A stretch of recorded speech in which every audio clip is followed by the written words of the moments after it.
किसान नेता राकेश टिकैत जी हमारे साथ हैं। वो प्रयागराज जा रहे थे, रास्ते में आज लखनऊ में रुके हैं क्योंकि प्रयागराज में जो किसान के दल हैं, उसको लेकर एक जो है बड़ी बैठक चल रही है, संगठन की बैठक है, बातचीत कर लेते हैं। राकेश जी, किसानों के मुद्दे लगातार आप लोग उठा रहे हैं। गन्ने का सबसे ज़्यादा जो है आप लोगों ने मुद्दा उठाया। गन्ने के मूल्यों को लेकर क्या अभी तक सहमति बन पाई है? देखो, सहमति तो जब बनते हैं कि सरकार बैठ कर बातचीत करे। वो तो अब चीजें खत्म होगी कि सरकारें किसानों से या किसी भी उससे बैठ के बात करें, वो नहीं करती है बात। लेकिन ये है कि गन्ना मूल्य बढ़ना चाहिए।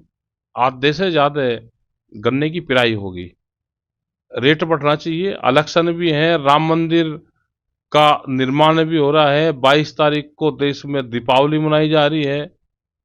तो कम से कम ये गन्ना किसान भी दीपावली मना देगा, 22 से पहले पहले गन्ने का रेट डिक्लेयर कर दे, उसके बढ़ा दे। 400 से ऊपर गन्ने का रेट जाना चाहिए, तो एक किसान भी दीपावली मना लेगा। प्रयागराज में जो बैठक है आपके संगठन की एक तरीके से, क्या है ये और किस तरीके से इसमें क्या समीक्षा होगी? ये पिछले 35 साल से वहां पे शिविर लगता है, गंगा मेले पे, माघ मेले पे।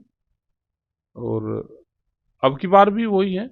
और उसमें बैठ के सब लोग अपनी चर्चा करते हैं कि आने वाले समय में किन किन मुद्दों पे हमको सरकारों से बात करनी, किन किन मुद्दे पे मूवमेंट करें, कौन से मुद्दे जनशील मुद्दे आ रहे हैं। भूमि अधिग्रहण के बड़े इशू हैं पूरे देश भर के। बहुत स्पीड से किसान की भूमि अधिग्रहण हो रही है। हम लखनऊ में अगर यहाँ पे है तो बाराबंकी, लखनऊ और इसके आसपास के जिलों में अधिग्रहण हो रही है, एयरपोर्ट के नाम पर अधिग्रहण हो रही है। तो ये एक बड़ा इशू देश में है। बिजली के बड़े इशू हैं, 8 स्टेट में बिजली फ्री है, और उत्तर प्रदेश की एग्रीकल्चर बिजली सबसे महंगी है। यूपी में मगर योगी सरकार कह रही है कि किसानों को सबसे ज़्यादा सुविधा हम दे रहे हैं, ज़मीनों को कह रहे हैं कि हम भूमि माफियाओं से मुक्त करा रहे हैं। तो ये लोग कौन है जो किसानों की ज़मीन पे कब्जा कर रहा है, दिख रहा है? किसानों की जमीन पर तो सरकार कब्जा कर रही। क्या सरकार भूमाफिया है? ये कहते हैं, जो कहते हैं वो करते नहीं। तो इसका मतलब जो ये कह रहे हैं वो दूसरी चीज है। जमीन की अगर ये बात कर रहे हैं कि भूमाफियाओं से कब्जा छुटवा रहे हैं, तो जमीनों पर कब्जा करेगी सरकार, जो कहेगी उसका उल्टा करेगी। इस वक्त जो सबसे ज़्यादा चर्चा हो रही है वो राम मंदिर की हो रही है। 22 तारीख को प्राण प्रतिष्ठा है, निमंत्रण आपको मिला। और दूसरा सवाल इसी से जुड़ा हुआ ये है कि कांग्रेस को मिला था, मगर उन्होंने कहा कि ये पूरा राजनीतिकरण हो गया, इसलिए हम इसमें शामिल नहीं होंगे, हम बाद में जाएंगे, इस तरीके से।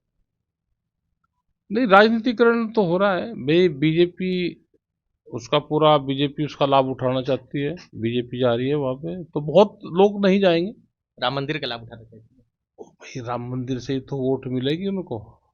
तो 2024 में इसमें मिलेगी, अगला फिर जनसंख्या पे। कि एक आधा काम तो ठीक करे, जनसंख्या पर काम करना चाहिए इनको।